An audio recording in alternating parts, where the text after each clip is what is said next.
मेरा देवरा रोज मेरे पास आता और मुझे कहता कि भाभी आओ, एक गेम खेलने हैं। मैं आपके हाथ में कुछ पकड़ाऊंगा। अगर आपने पहचान लिया तो मैं आपको 10,000 रुपये दूंगा, और अगर आप हार गई तो आप मुझे डॉगी। हमने गेम खेलने शुरू किया। मेरे देवरा ने मेरी आंखों पर पट्टी बंद दी और फिर मेरे हाथों में एक चीज थम दी। जब मैंने उसे ऊ कर देखा तो बहुत नरम और लचीला था।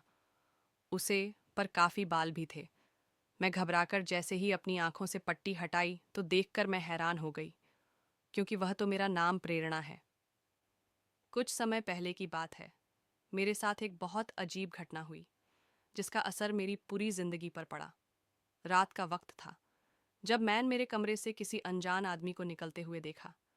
मैंने इस समय जाकर पापा को सब कुछ बता दिया कि इतनी रात को मेरे कमरे से कोई आदमी बाहर गया है। शायद अगर कोई और माँ बाप होते तो अब यही समझते। जो मेरे माँ आपने समझा, उन्हें लगा कि मेरा किसी के साथ चक्कर चल रहा है और मैंने उसे आदमी को अपने घर बुलाया है। मुझे तो कुछ पता ही नहीं था। मैं तो बहुत चैन से सो रही थी, न जान वह कौन था और क्या करने आया था। मेरे कमरे में उसकी सिर्फ एक आवाज़ आई। मेरी जिंदगी पलट दी। मेरे माँ, आपने मुझे पूछना तक ज़रूरी नहीं समझा कि क्या मैं उसे आदमी को जानती हूँ या वह क्या कर रहा था। मेरे कमरे में उन्होंने बस अपना फैसला सुना दिया था। खाने लगे कि तेरा आशिक था और तुमने उसे मिलने बुलाया था, तभी तो रात के अंधेरे में आया था। लेकिन मैंने उसे आदमी को नहीं बुलाया था। मैंने माँ से कहा, माँ, मेरा कोई आशिक नहीं है और ना ही मैं किसी को मिलने बुलाया था। मैं उसे आदमी को जानती तक नहीं हूँ माँ। आप मेरी बात पर विश्वास करो, वह चोर होगा। चोरी करने के ख्याल से मेरे कमरे में आया होगा, लेकिन उसे कुछ भी नहीं मिला, इसलिए वह वापस खाली हाथ चला गया होगा। लेकिन माँ थी, ये मेरी बात मानने को तैयार नहीं थी। और मेरे माँ, आपने मुझे बेशर्म घोषित कर दिया। बाहर से शोर ए रहा था। शायद पापा और भाई उसे लड़के को पकाने की कोशिश कर रहे थे। शोर सुनकर जब मैं बाहर आई, इससे पहले कि मैं पापा को कुछ बता पाती, कि पापा ने मुझे जोर जोर से पीटना शुरू कर दिया। बिना कुछ पूछे बिना कुछ जान खाने लगे। तुमने ही उसे लड़के को बुलाया होगा। मैंने उन्हें बहुत सफाई दी, पर वो कुछ सुनने को तैयार ही नहीं थे। उन्होंने मम्मी से कहा, सुनो रे माँ, अब इसके लिए जल्दी से कोई लड़का देखकर शादी कर देते हैं। इसकी अब हमें इसको अपने घर में नहीं रखना है, नहीं तो ये हमारी इज्जत खराब कर देगी। और हाँ, जब तक इसकी शादी नहीं हो जाती तब तक इस पर नज़र रखो। मेरी मासी का फ़ोन आया। मम्मी ने मासी को सब बात बताई। फिर मासी ने मम्मी से कहा, प्रेरणा को फ़ोन दो, मैं भी उससे बात करके पूछती हूँ कि क्या सही है और क्या गलत। मैंने कहा, मासी, ऐसा कुछ नहीं है जो माँ पापा सोच रहे हैं। मुझे नहीं पता वह लड़का कौन था और क्यों आया था मेरे कमरे में। मासी ने मम्मी पापा को समझाया कि अभी प्रेरणा की उम्र शादी करने के लायक नहीं हुई है। इसकी बटन पर विश्वास करो, तुम्हारी बेटी है यह। लेकिन माँ पापा कहाँ सुनने वाले थे। मासी ने कहा, ठीक है, लेकिन पढ़ाई तो इसकी पूरी हो जान दो। पर माँ पापा का रहे थे कि हमने अपनी आंखों से उसे लड़के को उसके कमरे से बाहर निकलते देखा है। इससे पहले कि यह हमारी इज्जत को मिट्टी में मिला दे, हमें इसकी शादी करके इस घर से विदा कर देना है।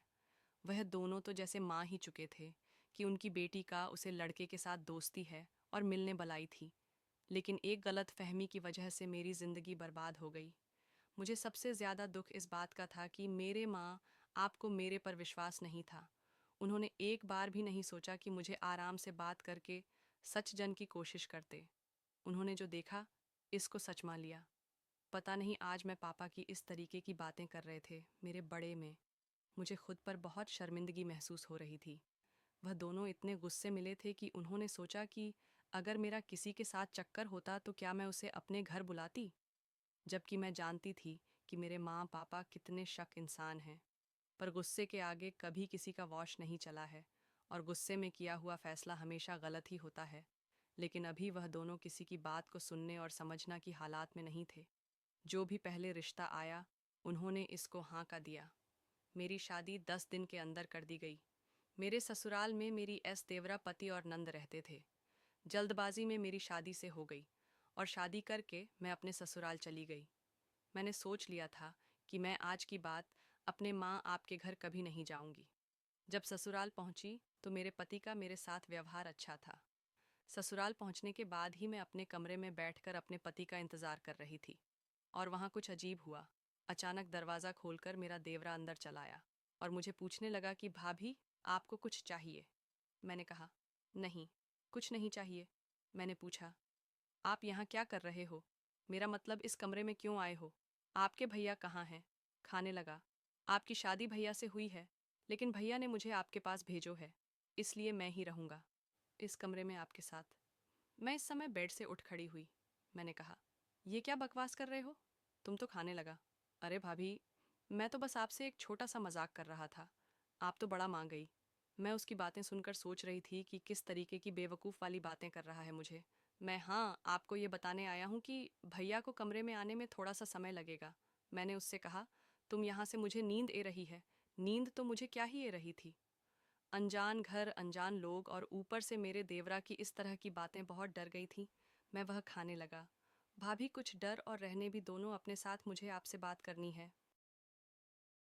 हमारा रिश्ता देवरा भाभी का जो है, यह देवरा भाभी का रिश्ता बहुत ही खूबसूरत और प्यार होता है।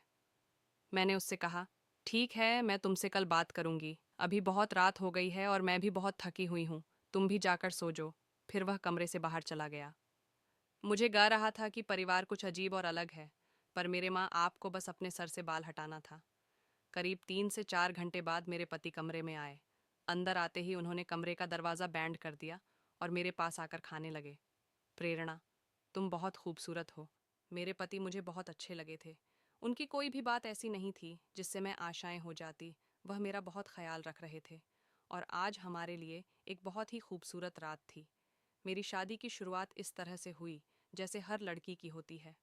अगले दिन मैं सुबह में जल्दी उठकर नहा धोकर अच्छे से तैयार होकर किचन में गई और सबके लिए नाश्ता बनाया। लेकिन सुबह सबके उठने के बाद उनकी हरकतों को जब मैं ध्यान दे रही थी तो मुझे लगा, सच में ये लोग बहुत अजीब है। मेरी एस की जो उम्र थी उसे उम्र में लोग पूजा पाठ करते हैं, पर यहाँ के मंदिर को देखकर तो ऐसा ग रहा था जैसे सालों से उसमें किसी ने पूजा पाठ ना किया हो। मेरी नंद बहुत ही बेड कपड़े पहनती थी और हमेशा घर से बाहर ही रहा करती थी। पता नहीं कहाँ घूमती रहती थी। पहले ही दिन से घर के सारे कम का बोझ मेरे सर ए गया था। एक दिन जब मैं किचन में कम कर रही थी, तभी मेरा देवरा मेरे पास आया और मुझे खाने लगा। भाभी, मैं आपके साथ खेलने चाहता हूँ। मैंने पूछा, क्या कहा? तुमने तो हंसकर खाने लगा। भाभी, मैं गेम खेलने चाहता हूँ। मैं आपकी आंखें बैंड कर दूंगा और आपके हाथ में कुछ चीज़ दूंगा। आपको पहचाना है कि वह क्या है। अगर आपने सही पहचाना तो मैं आपको 500 रुपये दूंगा। मैंने कहा, नहीं, मैंने खेलेगी। मुझे बहुत कम करना है। अभी किचन में कुछ दिन ऐसे ही बीत गए। एक दिन मैंने अपने पति से कुछ पैसे मांगे, मैं नहीं कहा। मुझे भी तो कुछ खुद के लिए चाहिए होता है। कोई ड्रेस पसंद भी आई है, मुझे तो मैं ले नहीं पाती हूँ, इसलिए आप मुझे कुछ पैसे दे दो। मेरे पति ने मुझे पैसे देने ये बिल्कुल माना कर दिया। उन्होंने कहा, हमारी शादी तो अभी कुछ ही दिन पहले ही हुई है। तुम्हारे पास तो बहुत कम है, तो क्या ज़रूर है। तुम्हें भी ड्रेस लेने की फालतू के केमोन में पैसे बर्बाद मत किया करो। उनकी यह बातें मुझे बिल्कुल भी अच्छी नहीं लगी। वह अपनी पत्नी को पैसे दे। उन्होंने तो अभी से ही अपनी जिम्मेदारियां से हाथ छुड़ा लिया था। अभी तो मेरे आगे पूरी जिंदगी पड़ी थी। भगवान जान कैसे निकलेंगे। एक दिन मेरा देवरा फिर मेरे पास आया और खाने लगा कि भाभी, गेम खेल। मैंने कहा, अच्छा बताओ कैसे खेलने हैं। खाने लगा कि आपके आंखों पर मैं पट्टी बंद देता हूँ और उसके बाद आपके हाथों में कोई चीज़ दूंगा और आपको बताना है कि वह क्या है। अगर आप सही बताती हो तो मैं आपको 500 रुपये दूंगा और अगर आप हार जाती है तो आप मुझे 500 रुपये डॉग।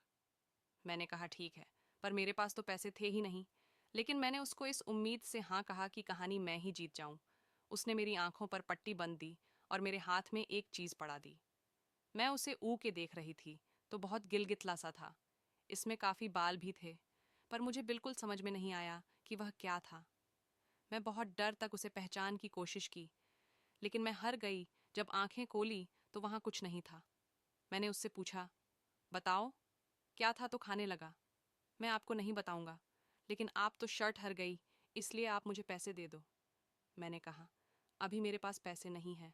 जब तुम्हारे भैया देंगे तो मैं तुम्हें दे दूंगी। उसने कहा, ठीक है, कोई बात नहीं। 2 दिन बाद जब मैं अपने कमरे में आराम कर रही थी तो मेरा देवरा फिर मेरे पास आया और खाने लगा। भाभी, क्या वह गेम हम दोबारा खेलें? अगर आप जीती तो मैं आपको 1000 रुपये दूंगा और अगर आप हार गई तो आप मुझे 1000 रुपये डॉग। मैंने कहा, ठीक है, मैं एक बार और खेल के देखते हूँ। उसने फिर से मेरी आंखों पर पट्टी बंधी और मेरे हाथ में वही लचीला चीज़ पड़ा दी। मेरे चुने पर मुझे वही एहसास हुआ जो पहले बार चुने पर हुआ था, लेकिन मैं आज भी पहचान नहीं पी और मैं हार गई। अब वह खाने लगा। भाभी, आप तो आज भी हार गई, तो आपके ऊपर मेरे 1500 रुपये हो गए। मैंने कहा। तुम्हारे भैया ने मुझे अभी तक पैसे नहीं दिए हैं। उसने कहा। भाभी, जब आपके पास पैसे ए जाएंगे तभी आप मुझे दे देना। मैंने सोच लिया था कि अब मैं इसके साथ कोई गेम अब से नहीं खेलेगी। आपको सही बताऊं तो मैं यह पैसे अपने पति के लिए जितना चाहती थी, क्योंकि अगले महीने उनका जन्मदिन था और मैं उनके लिए सरप्राइज़ प्लान कर रही थी। एक दिन मेरी नंद किचन में कुछ बना रही थी। पहले बार मैंने अपनी नंद को देखा था किचन में, क्योंकि वह घर का बना हुआ खाना नहीं खाती थी। उसे तो हमेशा बाजार का ही खाना था। घर का खाना उसे पसंद ही नहीं। मेरे ससुराल वाले उतने अमीर तो नहीं थे कि हर रोज़ बाहर से मांगा कर खा सके, लेकिन मेरी नंद को मेरी एस बाहर खाने के लिए पैसे दे दिया करती थी। एक दिन शाम को मैं, मेरी नंद और मेरा देवरा, हम तीनों बैठे हुए थे। मैंने अपने देवरा से कहा कि जो गेम तुम मेरे साथ खेलने हो वही गेम अपनी बहन के साथ खेलो ना, बहुत मज़ा आएगा। आखिर मैं भी तो देखूं कि तुम ऐसा हाथ में क्या पढ़ते हो। मेरा देवरा खाने लगा। नहीं, ये गेम मैं अपनी बहन के साथ नहीं खेल सकता हूँ। मैंने कहा, क्यों? ऐसा कौन सा गेम है जो तुम अपनी भाभी के साथ खेल सकते हो, लेकिन बहन के साथ नहीं? तो उसने मुझे इस बात का जवाब नहीं दिया। मैं उसके बाद सोच में पड़ गई थी कि आखिर क्या है उसे गेम में। मैंने कहा, तुम क्या हाथ में पढ़ते हो? खाने लगा। भाभी, मुझे माफ़ कर दो। आप ये बात किसी को भी मत कहना। मैं आज के बाद से ये गेम आपके साथ भी कभी नहीं खेलूंगा। मैंने सोचा अब तो मैं पता लगाकर ही रहूंगी कि आखिर वह मेरे हाथ में क्या पकड़ता है। एक दिन मेरे दिमाग में एक आइडिया आया और मैंने अपने देवरा से कहा, जो गेम तू मेरे साथ खेलने हो, चलो एक बार और खेलने हैं। मेरी बात सुनकर वह बहुत खुश हो गया और खाने लगा। ठीक है भाभी, आज तो मैंने सोच लिया था कि चाहे जो भी हो जाए मैं ही जीत करूंगी। मैंने एक पतला सा कपड़ा निकाला जिसमें से आर पार दिखाई दे।